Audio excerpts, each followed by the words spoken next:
there guys, I'm back to another video. Today I'm bringing you guys another game review, and today the subject is Batman Arkham Knight, released on the PlayStation 4.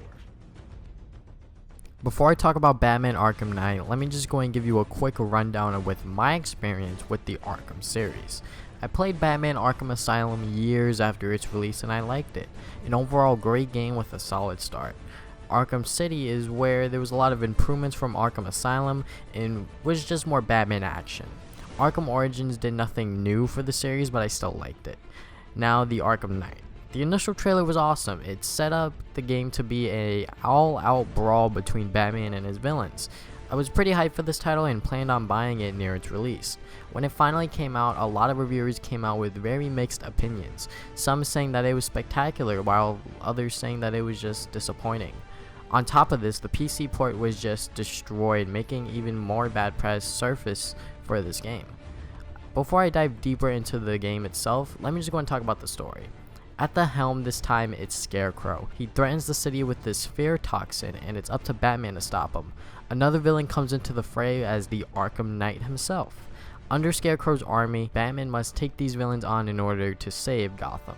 From what the initial trailer showed us, I expected a lot more Batman villains to be in the main story, but most of them have been shoved onto the side mission department. And the villains that aren't the Arkham Knight or Scarecrow that do have some relevance within the main story are just meh. Also, I didn't find the Scarecrow as threatening as he probably should have been, and the Arkham Knight was pretty good until like halfway through the story. His identity was a complete mystery up to that point. Putting the pieces together isn't really that hard, even for myself who isn't the hugest Batman fanatic in the world. There were a couple of plot twists that did catch me off guard slightly, but in the end, the story was just underwhelming, I found. Underutilizing the archive of Batman villains for the main story, and the final story just not cutting it for me. Gameplay wise, it's the signature rock-steady Batman action. The combat is very similar to previous installments, but I found the combat itself to be a lot harder from previous installments. It's not like they made the regular enemies hit harder, but it's like they added a lot of different variety of enemies within the mix when you're fighting. They have these electric guys, they have people that revive enemies, and all this other stuff. So like when you're fighting, you're going to have to make sure on who you're hitting and make sure that you hit the people that you need to take out first before they just screw you up later and then you die potentially. Like, this is the Batman game that I died the most within fighting, just because of the amount of enemies they throw at you. And once they add the big guys, like the big like brawling dudes that you're gonna have to like whip them with your cape and then like hit them a bunch of times, that's when it gets really annoying and really repetitive and frustrating for me. Fighting enemies in this game, it seems like a chore to me, which it really shouldn't be, especially since this is a Batman game. The stealth sections, however, are just as fun as they were before. This time they add more obstacles like turrets, enemies that can detect you, etc.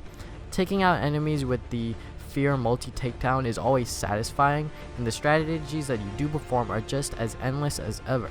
Probably the best part about the game in my opinion. Between all the fighting and stealth sections, you'll have to use the assortment of Batman's gadgets to advance the story. The biggest addition to the Batman Arkham series this time around is the Batmobile. You'll be using it for combat purposes and traveling within Gotham City. The combat mode is used to go and defeat enemies and like pull certain walls and things to go and advance. This seemed like a really fun vehicle to control and use, but the way that it was utilized was just boring. When you are taking out enemies, the only enemies you are really taking out is the Arkham Knight's tankers. You'll be taking these things out over and over again, with only more coming in to raise the difficulty. There really is no variety when it comes to defeating these tankers in the Batmobile. Also, there's no true boss fights this time around, which is extremely questioning since the Arkham series was praised for the boss fights within the previous installments.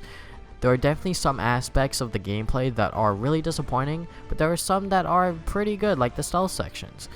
I would say that the gameplay overall is just really mixed. Presentation wise, the game looks great. Graphics look phenomenal, voice acting is really good, and ran pretty well on the PS4 with only a couple glitches happening here and there, which didn't really stop my progression luckily. So what is my final verdict on the Batman Arkham Knight for PlayStation 4?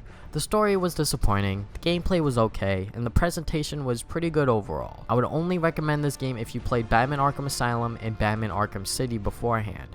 Diving into this game as your first Batman experience will raise a lot of questions for yourself, especially within like the first 5 minutes of the game.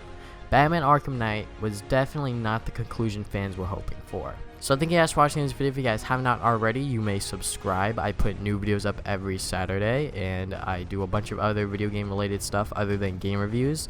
I do video game collections, I do top 5s here and there, and if you guys just want to go and see what I have in store for the future or possible future, you may check out my Facebook and Twitter.